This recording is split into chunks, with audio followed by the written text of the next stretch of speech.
అందరికీ నమస్కారం. అందరూ అనుకుంటున్నారు కానీ వైసీపీ చేసినట్టి రాజకీయం కావచ్చు, వైసీపీ ఆడే డ్రామాలు కావచ్చు, వైసీపీ పండించే ఎమోషన్ కావచ్చు, ఇతర రాజకీయ నాయకులు అంత ఈజీగా చేయలేరు. ఆ విషయం మాత్రం ఒప్పుకోవాలి. అంటే ఒకరికి మించి ఒకరు పర్ఫార్మెన్స్ చేస్తారు. సరే, జగన్మోహన్ రెడ్డి పర్ఫార్మెన్స్ మనకు తెలుసు. ఆయన స్క్రీన్ బిహైండ్ ఎలా ఉంటాడనేది వాళ్ళ పార్టీ నేతలకు తెలుసు. స్క్రీన్లో మాత్రం ఎప్పుడు నవ్వుతూనే కనపడతాడు. కానీ జగన్మోహన్ రెడ్డికి రెండో కోణం ఉంది. అలాగే విజయమ్మ కూడా గతంలో కొడుకుని వెనకేసుకొచ్చింది. ఆ తర్వాత ఆ కొడుకే అవినీతి పరుడనో లేకపోతే ఆ కొడుకే కుటుంబానికి అన్యాయం చేశారనో మాట్లాడింది. చెల్లి కూడా అంటే పాదయాత్ర అప్పుడు నేను జగనన్న వదిలిన బాణాన్ని ఆవిడ చెప్పుకుంది. ఇప్పుడు అదే జగనన్న మమ్మల్ని మోసం చేశాడని మాట్లాడుతుంది. సరే, అయితే ఇది వైఎస్ కుటుంబంతో ఆగిందంటే లేదు. వైసీపీ నాయకులు కూడా కొద్దిగా పాకినట్టుంది. వైసీపీలోనే సీనియర్ నేత బొత్స సత్యనారాయణ, ఆల్మోస్ట్ రాజశేఖర రెడ్డి తోటోడు నాకు తెలిసి. సో బొత్స సత్యనారాయణ నిన్న ఎమోషనల్ అయ్యాడు అనేది ఈ రోజు ఒక బ్యానర్ ఐటమ్ గా సాక్షిలో ప్రచురించారు. దీని మీద సోషల్ మీడియాలో కూడా చర్చ నడుస్తుంది. అసలు ఎందుకు వచ్చింది ఈ చర్చ అంటే, మంత్రి అచ్చెన్నాయుడు గారు మాట్లాడుతూ జగన్మోహన్ రెడ్డి హస్తముందేమోననే అనుమానం కలిగిందని గతంలో బహిరంగంగానే బొత్స సత్యనారాయణ గారు చెప్పారు. ఆ రోజు మేము లైట్ తీసుకున్నాము. ఏ కొడుకైనా అలాంటి పని ఎందుకు చేస్తాడు అని మేము లైట్ తీసుకున్నాం. కానీ తరువాత పరిణామాలు చూస్తే బొత్స సత్యనారాయణ గారు ఆ రోజు చేసిన ఆరోపణల గురించి ఒకసారి ఆలోచించాల్సిన అవసరం ఏర్పడింది. ఎందుకంటే బాబాయి హత్య కావచ్చు, తర్వాత తల్లిని చెల్లిని తరిమేయటం కావచ్చు, ఇలా అంటే ఇవన్నీ కూడా పదవి కోసం ఎలాంటి దానికైనా తెగిస్తాడు అనేది ఒకసారి మనం ఆలోచిస్తుంటే ఆ రోజు బొత్స వ్యాఖ్యల గురించి ఆలోచించాల్సి ఉందని చెప్పి ఒక మాట మాట్లాడారు. అంతేగాని ఇందులో డైరెక్ట్గానో ఇండైరెక్ట్గానో ఎవరి పేర్లు ఉద్దేశించలేదు. ఆయన వ్యక్తిగత అభిప్రాయాన్ని నేను చెప్పాలి. ఆయన మీడియాతో మాట్లాడుతూ గతంలో బొత్స సత్యనారాయణ గారు మాట్లాడిన పేపర్ క్లిప్ ఏదైతే ఒక పత్రికలో ప్రచురించబడిందో ఆ పేపర్ క్లిప్ని బేస్ చేసి చూపిస్తూనే ఆయన మీడియాతో మాట్లాడారు. ఇది బొత్స సత్యనారాయణ గారికి బాధ కలిగిందంట. ఎందుకు బాధ కలిగిందంటే పాపం ఆయన మరి సరే మిత్రుడో లేకపోతే ఇంకోటో తోటివాడో రాజశేఖర రెడ్డిని అంత మాట అనేటప్పటికి బాధ కలిగిందంట. ఈ బొత్స సత్యనారాయణ గారు చెప్పాల్సింది ఏంటంటే, సరే రాజశేఖర రెడ్డి గారిని అన్నందుకు మీకు బాధ కలిగితే కలిగి ఉండొచ్చు, దాని గురించి నేనేం అన్నా. కానీ అసలు ఆ మాటలు అన్నది ఎవరు? ఈరోజు అచ్చెన్నాయుడు గారు చెప్పిన మాటలు అన్నది మీరా కాదా? ఆ రోజు మీరు అన్నారా అనలేదా? ఉంటే ఎందుకు అన్నారు? అనలేదు అంటే నేను ఓపెన్గా నేను ఆ రోజు జగన్మోహన్ రెడ్డిని కానీ విజయమ్మని కానీ వైఎస్ మరణం గురించి నేను మాట్లాడలేదని చెప్పండి.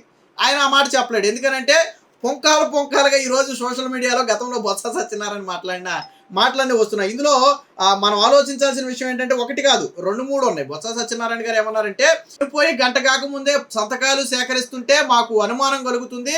అందులో మేము కూడా డిమాండ్ చేస్తున్నాం, వైఎస్ మరణం వెనక ఎవరెవరు ఉన్నారు, ఇందులో జగన్ హస్తం ఉందా, జగన్ పాత్ర ఎంత, వాళ్ళ కుటుంబం పాత్ర ఎంతో తేల్చాలని మేము కూడా డిమాండ్ చేస్తున్నామని చెప్పి ఒకసారి మాట్లాడాడు.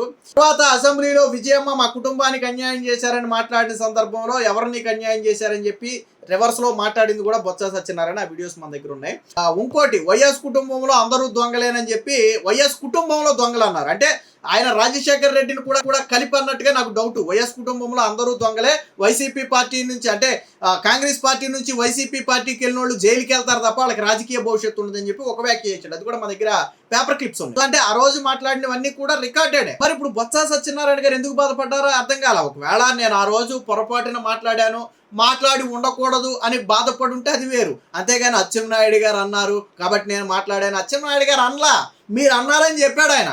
అది అన్నారా లేదా చెప్పాలి. మీరు కన్నీళ్ళు గారిస్తే ఏం ఉపయోగం? కన్నీళ్ళు గారిస్తే ఎవరు ఉపయోగం? ఆ రోజు జగన్మోహన్ రెడ్డి పాత్ర విజయమ్మ పాత్ర ఉంది అని అనుమానం కలుగుతుందని మాట్లాడింది మీరా కాదా? ఈవెన్ చిరంజీవి ప్రజారాజ్యం పార్టీ పెట్టిన సందర్భంలో కూడా ఒక మీటింగ్ లో మాట్లాడుతూ ఆ రోజు నేను ప్రత్యక్ష సాక్షిగా ఉన్నాను, సంతకాల సేకరణ చేసిన మాట వాస్తవం, నా దగ్గరికి ఆ ఇష్యూ వస్తే నేను షాకు గురయ్యాను, తండ్రి చనిపోయి అందరూ దుఃఖంలో ఉంటే సంతకాల సేకరణ ఏంటని చెప్పి నేను ఆ రోజు మాట్లాడానని చెప్పి చిరంజీవి కూడా ప్రజారాజ్యం పార్టీ ఎన్నికల సమయంలో మాట్లాడాడు. వీడియోస్ సోషల్ మీడియాలో ఉంటాయి, మీరు వెళ్ళి చూసుకోవచ్చు. యూట్యూబ్లో కానీ సోషల్ మీడియాలో కానీ ఉంటాయి, ఒకసారి చూసుకోండి వెళ్ళి. సో ఇన్ని మాటలు మాట్లాడితే మరి ఆ రోజు ఏ రోజు బాధపడలా. ఈవెన్ జగన్మోహన్ రెడ్డి ఏమన్నాడు, రిలయన్స్ అధినేత ముఖేష్ అంబానీ పాత్ర ఉందని చెప్తే పాపం అప్పుడు కాంగ్రెస్ అభిమానులు అంటే రాజశేఖర రెడ్డి అభిమానులు, అప్పుడు వైసీపీ పార్టీ ఇంకా అది లేదనుకోండి, రాజశేఖర రెడ్డి అభిమానులు రిలయన్స్ మీద దాడులు చేస్తే స్టిల్ ఈ రోజుకి రాజశేఖర రెడ్డి చనిపోయి ఇన్నేళ్ళు అవుతున్నా ఈ రోజుకి కూడా రిలయన్స్కి సంబంధించిన కేసుల చుట్టూ ఇంకా తిరుగుతున్నారు, కోర్టుల చుట్టూ.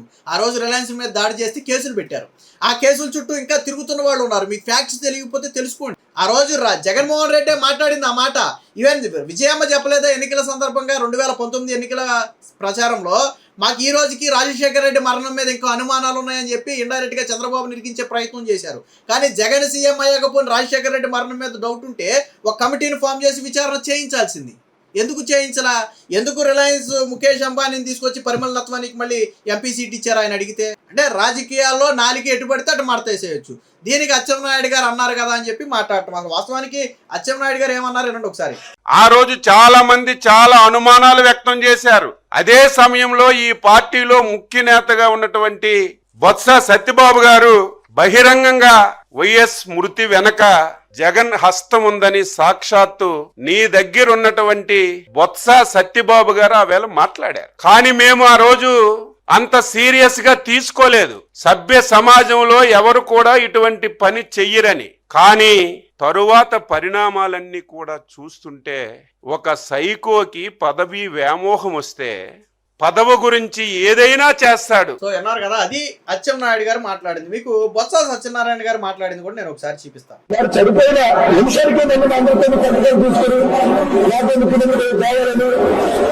వరమని ఇవాళ నిజంగా విజయం జరుగుతున్నట్టు నేను కూడా డిమాండ్ చేస్తున్నాను. దీని మీద జరపాలి.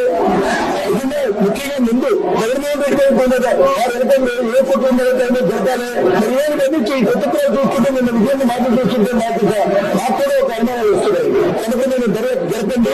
జగన్మోహన్ రెడ్డి గారు మిమ్మల్ని ఎంత పాత్రందో, లేదా ఆ కుటుంబ సభ్యులకు ఎంత పాత్రందో, లేదా బయట వారికి ఎంత పాత్రందో ఈ ఎదుటిపైన కూడా సగ్రమైన విషయం జరగంలో ఎవరికి ముద్దట్లు. సో దీని మీద అంటే మీకు అర్థమై ఉండకపోవచ్చు, బొత్స సత్యనారాయణ గారు మాటలే అర్థం కావు. అందులో అక్కడ కొంచెం డిస్టర్బెన్స్ ఉంది. ఆయన చెప్పింది ఏంటంటే, చనిపోయిన వెంటనే సంతకాలు కావాలని, సీఎం పదవి కావాలని ఆలోచించడం ఏంటి? నిన్న విజయమ్మ మాటలు చూసిన తర్వాత, అంటే అసెంబ్లీలో మాట్లాడింది, అవి కూడా ఉన్నాయి, నేను చూపిస్తా.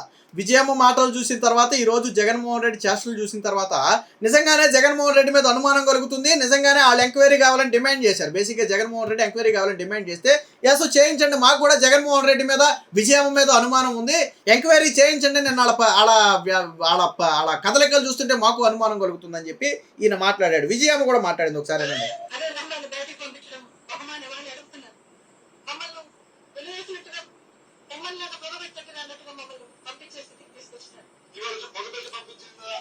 విజయమ్మ గారు ఏమన్నారంటే, మమ్మల్ని పొగబెట్టి పంపించేటట్టు పార్టీలో నుంచి ప్రయత్నం జరుగుతుంది, ఇది భావ్యమా అని అడిగితే బొత్స సత్యనారాయణ మాట్లాడుతున్నాడు.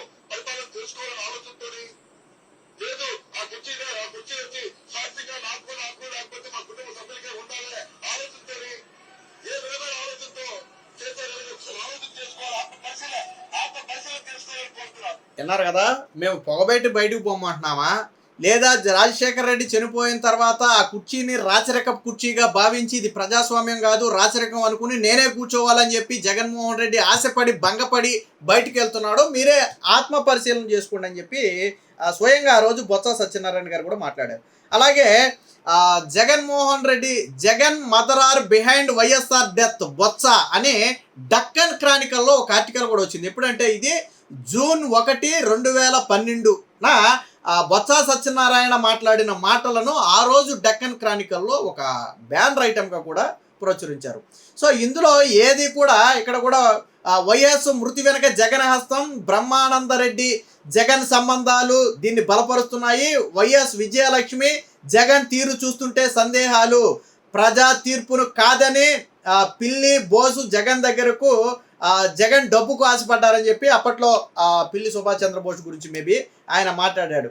అంటే ఇలా 1 కాదు 2 కాదు, బొత్స సత్యనారాయణ అనేక సందర్భాల్లో విమర్శించిన దాఖలాలు ఉన్నాయి. ఆయన ఇంకోటి కూడా ఆయనకి సంబంధించి ఏదో ఉంటుంది ఒకటి, జగన్ కుటుంబంలో అందరూ దొంగలే, జగన్ కుటుంబంలో అందరూ దొంగలేనని, ఏదైనా మంచి పని చేయాలంటే చాలా మంది గుడికి వెళ్తారు, వైసీపీలో చేరే నేతలు మాత్రం జైలుకి వెళుతున్నారు, కాంగ్రెస్ నుంచి వైసీపీకి వెళ్ళిన వారి రాజకీయ భవిష్యత్తు అగమ్య గోచరమే, జగన్ కుటుంబంలో అందరూ అవినీతి పరులే, తూర్పుగోదావరి జిల్లా కాకినాడలో PCC chief Botsa Satyanarayana. So తూర్పుగోదావరి కాకినాడలో మాట్లాడిన మాటల్లో జగన్ కుటుంబంలో అందరూ దొంగలేనని చెప్పి మాట్లాడారు. మరి కుటుంబం అంటే అటు విజయమ్మను ఇటు షర్మిలను అలాగే రాజశేఖర రెడ్డిని కూడా కలిపి మాట్లాడాడేమో మనకు తెలియదు. కానీ సో వాస్తవంగా మాట్లాడింది బొత్స సత్యనారాయణ. ఇప్పుడు సమాధానం ఆయన చెప్పాలి. ఆ రోజు ఎందుకు విమర్శించాల్సి వచ్చింది? నిజంగానే అనుమానం ఉందా లేదా రాజకీయ లబ్ధి కోసం విమర్శించాడు? ఒకవేళ నిజంగానే రాజశేఖర రెడ్డి మరణం మీద అనుమానం ఉండుంటే నువ్వు ఆయన కొడుకు దగ్గర ఎలా చేరావు? ఒకవేళ ఆ రోజు పదవి కోసమే విమర్శించుంటే సిగ్గు శరం లేకుండా ఈ రోజు ఎందుకు మరి దొంగ కన్నీరు కారుస్తున్నావు? సో దానికి బొత్స సత్యనారాయణ చెప్పాలి. ఏది ఏమైనా ఈ రోజు మళ్ళీ రాష్ట్ర వ్యాప్తంగా బొత్స సత్యనారాయణ మాటలు మరొక్కసారి అయితే చర్చనీయాంశంగా మారాయి.